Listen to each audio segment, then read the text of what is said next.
Welcome to the 2007 State of the City Address. I'm your Mayor, Eugene Montantez.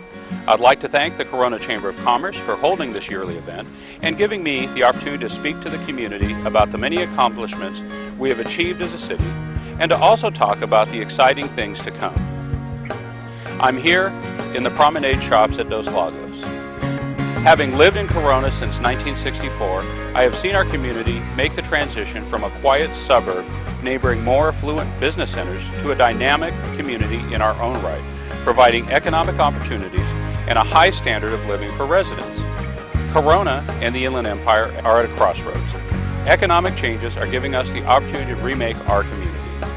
Corona has matured and has gone beyond just providing housing opportunities. We are diversifying our economy.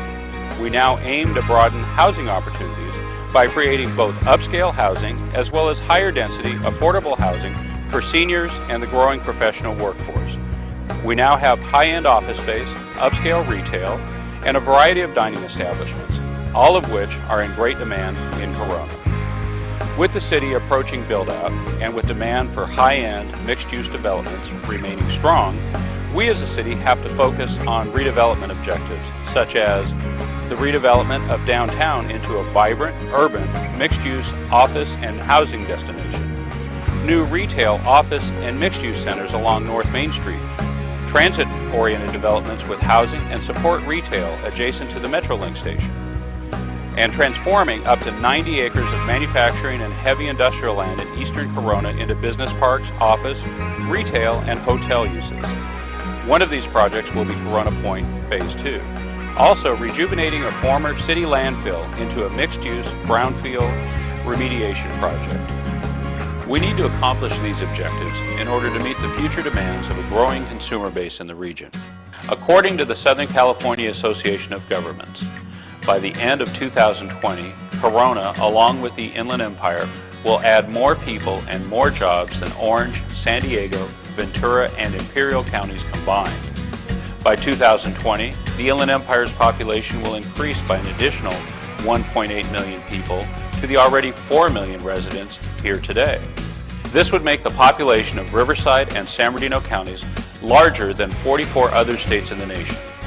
Riverside County was the second fastest growing county in California in 2005. At build-out, without infill development and redevelopment, we will have 53,000 total housing units.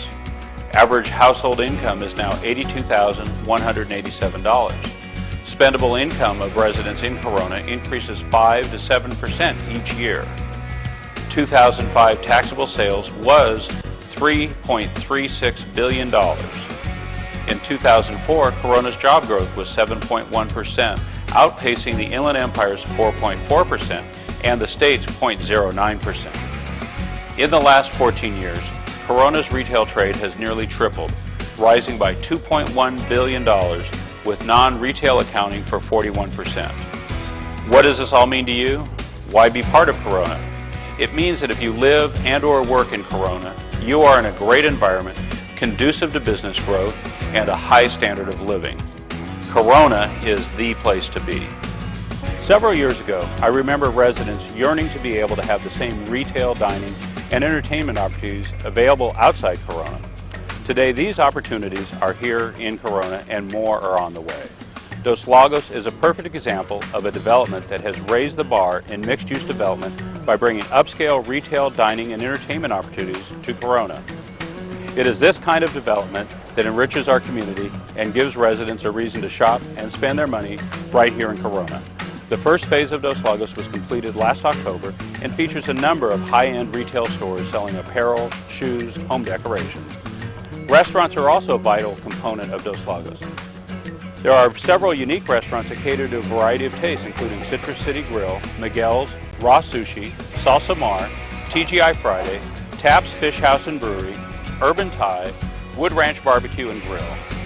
For entertainment, Dos Lagos offers the 15-screen Krikorian Theater.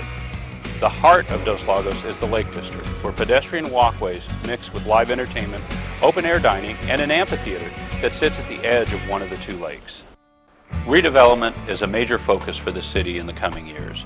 As we continue to develop land to the limits of our boundaries, it is now more important than ever to focus on remaking the city's inner core. As part of the redevelopment process, the city is working with a master developer to design and build a mixed-use downtown Corona. The downtown redevelopment study will focus on the core area within the Grand Boulevard Circle. Just north of downtown is the North Main Corridor. The long-term vision in this area is to encourage transit-oriented developments with housing and retail adjacent to the Metrolink station and a future transit station. This means creating a walkable village design where more affordable, higher-density homes and office condos are in close proximity to public transportation and retail areas. In regards to our high-end office construction, Corona has a 2.5% vacancy rate, which indicates job growth and our high demand for office space. 1.4 million square feet of office space is in the construction process right now. Nearly 80,000 people work in Corona. The goal is to keep creating jobs in Corona and cutting commute times for residents who want to work closer to home. In the coming years, Corona will focus on higher density housing to rebuild Corona's inner core and provide housing for its workforce and our children who want to live where they grew up. I would like to see the next generation of families and professionals to be able to buy housing in Corona and be part of the community. We can do this by building higher density homes. To create a business-friendly environment conducive to growth, the community has a number of resources that can assist new or existing businesses. I encourage you to use these resources to network, form partnerships, and to keep you informed of the opportunities and news in the business community. First and foremost, consider joining the Corona Chamber of Commerce if you haven't done so already. The Chamber is a great resource for networking and gaining exposure for your business. The Corona Women's Business Assistance Program is a partnership between the city and the Chamber of Commerce. It's a networking resource that addresses issues important to women. The group meets regularly to discuss topics such as leadership, motivation, and management. The Mayor's Business Breakfast is a monthly opportunity for the business community to have informal meetings with the Mayor and our staff. This allows the Mayor to hear from the businesses regarding the economic climate in Corona. New and existing businesses discuss why they chose Corona as their place of operation, ask questions, address concerns, and start relationships with the city. The Corona Business Assistance Program was designed to support the needs of small business entrepreneurs, both in the startup mode and those that are already established. The program provides free business assistance to new and existing business owners through consulting, training, and mentoring. Businesses can also use the Team Corona program. Team Corona was established to provide fast-track approvals, access to key city officials, and a team approach to problem solving that sets Corona apart from other cities. Team Corona brings together city staff and, when appropriate, outside agencies that lend support to solving concerns in the business community. All these efforts are designed to encourage business opportunities and the development of business partnerships and synergy amongst related industries. Take, for example, Barry White Speed Shop, which specializes in customizing cars and partners with local auto parts companies to support their business. All this economic activity has a positive impact on our community. It translates into a better standard of living for residents in terms of improved recreational amenities, entertainment, and public services. As the local economy continues to grow, the increase in taxable sales translates into more revenue for city services. Resources can be added to meet service demands, such as increasing public safety personnel. Public safety is the priority for the city. Approximately 55% of the general fund is devoted to public safety, which includes police and fire medical response. In terms of violent crime, I'm proud to say that Corona is the 20th safest city in California among cities with a population of 75,000 or more based on 2005 data. The 2006 FBI review of U.S. cities named Corona the nation's 99th safest city ahead of other inland communities. Our air support unit responded to 1,060 calls for service. Crown One was first on scene for more than half of these calls. Crown One was also involved in 600 searches. The air unit was involved in more than 140 arrests, more than 80 of which were felonies. In a partnership with the Chamber of Commerce, the Police Department, and the Information Technology Department, we implemented a simple yet high-tech video monitoring crime prevention effort known as WebWatch. It provides a real-time video link from the business to the police department, allowing police dispatch personnel to view the business's security cameras and relay crucial suspect crime information to the responding police unit. I encourage all businesses to consider joining the WebWatch program. The fire department continues to be a leader in the firefighting profession with an average response time of 5 minutes. Now with the addition of 12 new firefighters, the total fire personnel is 146 firefighters. Our fire department responded to a total of 9,833 incidents. These included EMS rescues, building fires, other types of fires, hazardous materials, public service, false alarms, and other calls.